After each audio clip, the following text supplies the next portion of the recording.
আমরা একটা যাচ্ছি অসহায় একটা চাচার বাড়ি। এই চাচার বাড়িটা হচ্ছে একদম মাঠের ভিতরে। চাচা মনে করো আগে একদম স্বাবলম্বী ছিল। আমি তো আসি দেখলাম যে চাচার ঘর বাড়ি মোটামুটি ভালোই ছিল, সবই ছিল, পাকা ঘর ছিল, সবকিছু একদম সবকিছু কমপ্লিট ছিল, সব আছে, সবই কিন্তু ভাঙাচুর। কারণ ভাঙাচুরের কারণ হচ্ছে মানে আসলে এই বললে পরে বিশ্বাস যাবে কিনা জানি না, কিন্তু এরকম অনেক জায়গায় হয় আমরা শুনেছি, কিন্তু এটাই প্রথম যে আমরা যেদিন হয়েছিল সেই দিন এসে দেখে গেছি যে হুট করে একটা নাকি ঝড় হয়। সেই চাচা বলল যে ঝড় আমরা ছোটকালে গল্প শুনতাম, যে কাল্পনিক ঝড়, মানে 3 আকাশে উড়ে গেছে, সেই ঝড় হলে এই বাড়ির ফরাসি পড়ে মানে 30 সেকেন্ড কিংবা 1 মিনিট মতো এই ঝড়টা এই বাড়ির উপর দিয়ে গেছে। আশপাশে কোনো জায়গায় কোনো ক্ষতি হয় নাই। এই বাড়ির মনে করো যা ছিল গরু ছাগল হাঁস মুরগি কোনো কিছুই নাই, আর ঘর বাড়ি যা ছিল একদম সবকিছু ভেঙে গেছে। তো আসলে ভাগ্নে মানে ঝড়টা এমন পর্যায়ে হয়েছে যে পানি খাওয়ার কল আছে না, সেই কল মনে করে উঠোনি এক জায়গায় আরেক জায়গায় চলে গেছে।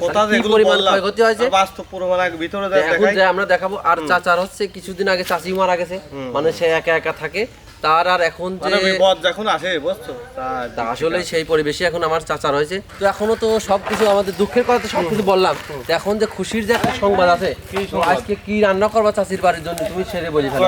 আজকে রান্না করবো এই যে ব্রয়লার মুরগি নিয়ে আসি, ব্রয়লার মুরগি দিয়ে আমাদের যে ট্র্যাডিশনাল বিরিয়ানি আছে না, ওইটা মানে এক কথায় বাংলাদেশি বিরিয়ানি, বাংলাদেশের ট্র্যাডিশনাল বিরিয়ানি। আর তার সাথে কিন্তু নিয়ে আসি একদম 2 খাসি ডিম, আর সবকিছুই ভরপুর বাজার নিয়ে আসা আছে বাইক নিয়ে। তাহলে চলো আমরা এই ভ্যানটা এই জায়গায় থাক, আর বাদ বাকি কথা আপনাদের দেখাবো যে আসলে কি পরিমাণ ক্ষতি হয়েছে আর কি কি হয়েছে।